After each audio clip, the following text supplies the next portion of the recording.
నమస్కారం, welcome to our channel. నేను సహస్ర. కుంభమేళ 12 ఏళ్లకు ఒకసారి వచ్చే కుంభమేళ గురించి ఎందుకు ఇంత ప్రత్యేకత ఉంది? అసలు కుంభమేళ గురించి పూర్తిగా తెలుసుకుందాం ఈ వీడియోలో. మరి ఆ విశేషాలని తెలుసుకోవడానికి మనం ఈ రోజు మాట్లాడదాం ప్రముఖ నాగశాస్త్ర నిపుణులు, భవిష్యత్ బ్రహ్మశ్రీ బిరుదాంకితులైన వెంకటేశ్వర శర్మ గారు. నమస్కారం గురుగారు. గురుగారు, కుంభమేళ గురించి చాలా వార్తలు వస్తున్నాయి. ఒక్కొక్కరు ఒక్కొక్క రకంగా చెప్తున్నారు. అసలు ఈ 12 ఏళ్లకు ఒకసారి వచ్చే కుంభమేళ ప్రత్యేకత ఈ సంవత్సరానికి ఏ విధంగా ఉందంటారు? తప్పనిసరిగా అమ్మా, ఈ కుంభమేళ అనేది 12 సంవత్సరాలకు వచ్చేది ఒకసారి వచ్చేది కుంభమేళ. ఇప్పుడు ఇది మహాకుంభమేళ అంటారు. అది 144 సంవత్సరాలకు వచ్చేటువంటిది మహాకుంభమేళ. కుంభమేళాకి మహాకుంభమేళాకి అర్ధకుంభమేళ అంటే 6 సంవత్సరాలకి అర్ధకుంభమేళ అని చేస్తూ ఉంటారు. 6 సంవత్సరాలు కూడా ఒకసారి చేస్తారు. అవునమ్మా, అర్ధకుంభమేళ అంటారు. అది ఇది 3 నదులు సంగమం, ఎక్కడైతే 2 నదులు కలుస్తాయో ఆ సంగమం చోటనే కుంభమేళ అనేది ఏర్పడుతుంటుంది. గంగా, యమున, నర్మదా, సరస్వతి 4 ఎక్కడ 3 నదులు కలిసినా అది ఖచ్చితంగా సంగమం అంటారు. 2 నదులు కలిసినా కూడా సంగమం. 2 నదులు కలిసినా కూడా సంగమమే. మరి కుంభమేళ ఇది మహాకుంభమేళ, చాలా విశేషమైనటువంటి కుంభమేళ. ఈ కుంభమేళాలో మరి మన సైడ్ వచ్చేటప్పటికి, మన తెలంగాణ తెలుగు రాష్ట్రాలకు వచ్చేటప్పటికి సన్యాసులు అంటూ ఉంటాం. అక్కడ ఉన్నటువంటి ఉత్తరప్రదేశ్ అటుపక్క తపస్సు చేసే వాళ్ళందరినీ కూడా సాధువులు, నాగసాధువులు, అఘోరాలు, ఇట్లా 4 రకాలు ఉన్నాయి. మరి సాధువులు అంటే ఎవరినంటారంటే సామాన్యంగా ఏదో ఎక్కడో బయట భిక్ష ఎత్తుకొని భార్యాపిల్లలను వదిలేసి సామాన్యంగా జీవనం చేసేవాళ్ళని సాధువులు అంటూ ఉంటారు. దాంట్లో మహాసాధువులు వేరే ఉన్నారు. మరి అఘోరాలంటే వాళ్ళంతా కూడా క్షుద్రోపాసన, అంటే శవాలను పీకు తినడం, మరి శ్మశానాలను వాళ్ళు తపస్సు చేయడం, ఒళ్ళంతా బూడిద రాసుకోవడం, వాళ్ళని అఘోరాలంటూ ఉంటారు. మరి దీంట్లో నాగసాధువులు అని ఒక ప్రత్యేకత ఉన్నది. ఈ నాగసాధువులు విశేషం ఏంటంటే వీళ్ళు 48 సంవత్సరాలు సాధన చేయాలి. నాగసాధువు కావాలంటే 4-12 48 సంవత్సరాలు సాధన చేసిన వాడికే నాగసాధువు యొక్క శక్తులు వస్తాయి. గురుగారు, మీరు నాగసిద్ధి ప్రముఖులు, ఈ నాగసాధువు ఏమైనా ఉందంటారా? మీకు వాళ్ళకి ఏమైనా సంబంధం? అంటే సాధనా మార్గాలు రకరకాలు ఉంటాయి.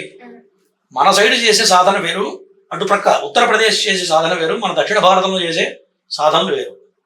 మన దక్షిణ భారతంలో సన్యాసం తీసుకోవాలంటే ఏం చేయాలి అంటే మన ఉపాసనా మార్గాలు వేరే ఉంటాయి. అంటే సన్యాసించమంటే భార్యాపిల్లలు వదిలిపెట్టడం, అంటే పెళ్లి చేసుకున్నవాడు సన్యాసం తీసుకోకూడదు, పెళ్లి కానివాడు మాత్రం సన్యాసాశ్రమం తీసుకోవచ్చు. మరి తల్లి ఆజ్ఞతో మాత్రమే సన్యాసాశ్రమం తీసుకొని వాళ్ళు ఏం చేయాలంటే 4 వేదాలు చదువుకోవాలి. ఇక్కడ సన్యాసం తీసుకోవాలంటే కనీసం ఒక వేదన్నా చదువుకోవాలి. ఒక వేదం చదువుకోవాలంటే 12 సంవత్సరాల కాలం పడుతుంది.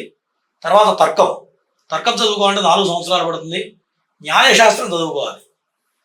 జగద్గురువు కావాలంటే న్యాయశాస్త్రం చదువుకోవాలి, అది 4 సంవత్సరాలు పడుతుంది. మీమాంస శాస్త్రం, న్యాయము, తర్కం, మీమాంస చదువుకొని వేదం చదువుకున్నవాడే జగద్గురువు అని చెప్పి మన ప్రాంతంలో అంటూ ఉంటాం. వాళ్ళే శృంగేరి పీఠంలో ఉన్నటువంటి జగద్గురువులు. మరి ఆదిశంకరాచార్యులు వారు ఏం చేశారంటే తూర్పు, దక్షిణము, పడమర, ఉత్తరం 4 దిక్కుల్లో 4 పీఠాలు ఏర్పరిచి 4 సాధువుల్ని తయారు చేసి సన్యాసాశ్రమం ఇప్పించి ఈ 4 పీఠాలు పెట్టించారు. దీంట్లో బదరి ఒక పీఠం, శృంగేరి ఒక పీఠం, ఇట్లా 4 పీఠాలు ఉన్నాయి.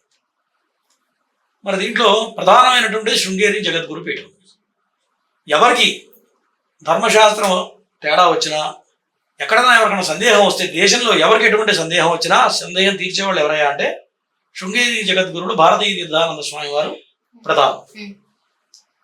మరి ఇక్కడ మన సైడ్ అంతా ఏంటయ్యా అంటే ఇదంతా మహావిద్య అంటారు. అంటే ఎటువంటి విద్యలు చేస్తారంటే గణపతి ఉపాసన, సుబ్రహ్మణ్య ఉపాసన, పంచాక్షరి ఉపాసన, పంచదశి ఉపాసన, తర్వాత షోడశి అంటే శ్రీచక్రంలో ఎన్నైతే కోణాలు ఉంటాయో వాటన్నిటికి సంబంధించి దేవతలు ఉపాసన చేసిన వాళ్ళని సన్యాసాశ్రమం స్వీకరిస్తుంటారు మన ప్రాంతంలో. మరి నాగసాధువులు అనుకున్నాం ఇందాక. నాగసాధువులు అనేది వాళ్ళది ఎంటైర్లీ డిఫరెంట్ సబ్జెక్ట్ అనమాట. వాళ్ళకి అతీతమైన శక్తులు ఆవహిస్తూ ఉంటాయి. ఎటువంటి శక్తులు అంటే మరి మన గురువుగారు ఎంతమంది వేల మంది కనిపిస్తున్నారు కదా, వాళ్ళందరూ నాగసాధువులు అనుకోవచ్చు, కానీ వాళ్ళందరూ నాగసాధువులు కాదు. మహా అంటే ఒక 100 మంది మాత్రమే నాగసాధువులు ఉంటారు. మరి మిగతా వాళ్ళందరూ కూడా వాళ్ళ శిష్యగణాలు, వాళ్ళని అనుసరించే వాళ్ళు, వాళ్ళని ఫాలో అయ్యేవాళ్ళు కొంతమంది ఉంటారు. కాబట్టి వాళ్ళందరూ కూడా వాళ్ళతో పాటు సమూహంగా వస్తూ ఉంటారు. మరి ఈ నాగ సాధువులు ఎప్పుడైనా రావడం చూశారా ఎవరన్నా? ఎక్కడి నుంచి వస్తారు కానీ ఎట్లా వెళ్ళిపోతారు కానీ ఎవరికి తెలిసి ఎవరు చూడలేదు ఇంతవరకు. వాళ్ళే అక్కడ వాళ్ళే అనుకుంటూ ఉంటారు, వీళ్ళు ఎక్కడి నుంచి వస్తారో తెలియదు. సోషల్ మీడియాలో కనిపించే వాళ్ళంతా నాగ సాధువులు కాదా? కాదమ్మా, అందరు కాదు, కొంతమంది. నాగసాధువు అనేవాడు మన కనుపు చూపు మేరలో నడుస్తూ ఉంటాడు, ఆ చివరి దశలో మాయమైపోతాడు ఆయన. ఎక్కడికి పోయింది మనకు అర్థం కాదు. వాళ్ళకి అతీతమైన శక్తులు ఆవహిస్తాయి. అంటే ఇప్పుడు చేసిన 48 సంవత్సరాల తపస్సులో అది ఒక శక్తి. అట్లాగే ఆ ప్రక్క గదిలో ఒక వస్తువు ఉందనుకోండి, దాన్ని ఇక్కడ చేతిలో రమ్మంటే వచ్చేస్తుంది, అదొక శక్తి. అట్లా ఇవన్నీ కూడా దశమహావిద్యలు సాధన చేస్తూ ఉంటారు వాళ్ళు. అతీతమైన శక్తులు ఉంటాయి. ఇప్పుడు 12 సంవత్సరాలకి ఇక్కడ పుష్కరాలు చేస్తూ ఉంటారు. ఈ పుష్కరాలకి కుంభమేళకి ఏంటి తేడా అండి? పుష్కరాలు అంటే మనకు 12 రాసులు, గురువు ఒక్కొక్క రాశిలో ఒక సంవత్సర కాలం పాటు ప్రయాణం చేస్తూ ఉంటాడు. మరి గంగా, యమున, సరస్వతి, మరి గంగ ఉరవడి చాలా ఎక్కువ. మీరు కాశీ ఎప్పుడైనా వెళ్ళారా? కాశీలో గంగ మనం నిలబడలే అంత ఫోర్స్ వస్తుంది అనమాట. ఇలా పట్టుకొని నిలబడకపోతే మనం లాక్కొని వెళ్ళిపోతుంది, అంత ఫోర్స్గా ఉంటుంది. ఈ కుంభమేళాలో గంగా, నర్మదా, సరస్వతి నదులు 3 కూడా సంగమం కలుస్తూ ఉంటుంది.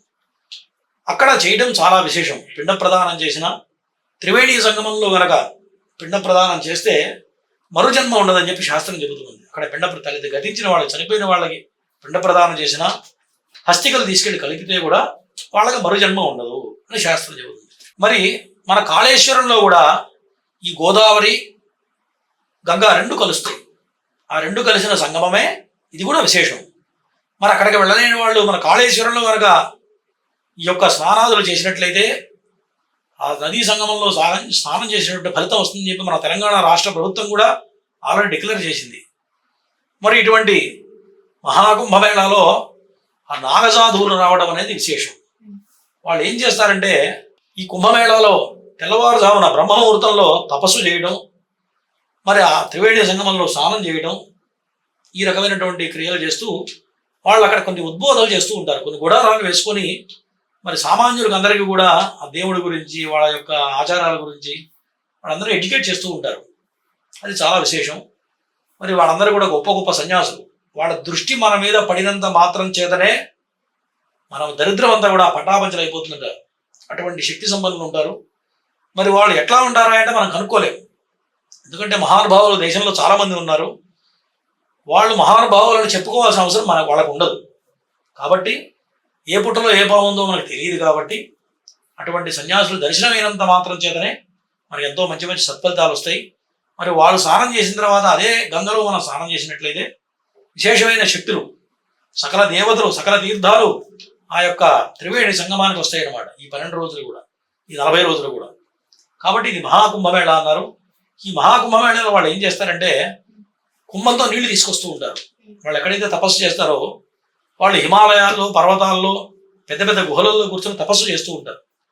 అక్కడి నుంచి వాళ్ళ కుంభంతో నీళ్లు తీసుకొచ్చి ఈ గంగలో కలిపి ఇక్కడ తపస్సు చేసుకొని ఈ 40 రోజులు కూడా తపస్సు చేసుకొని మళ్ళీ గంగను తీసుకొని వెళతారు అన్నమాట. ఇది చాలా, దీన్ని కుంభమేళ అంటూ ఉంటుంది. ధన్యవాదాలు గురుగారు, చాలా చక్కగా వివరించారు. సో మీరు చెప్పినట్టుగా కుంభమేళ యొక్క ప్రత్యేకత అంతా కూడా మా ప్రేక్షకులందరికీ కూడా స్పష్టంగా అర్థమైంది. సో చూసారు కదండి, కుంభమేళ యొక్క విశిష్టత, ఎందుకు 12 సంవత్సరాలకు వస్తుంది, అక్కడ ప్రాధాన్యత అన్ని తెలుసుకున్నాం కదా. మరో అంశంతో మళ్ళీ కలుద్దాం. చూస్తూనే ఉండండి మా ఛానల్. నమస్కారం.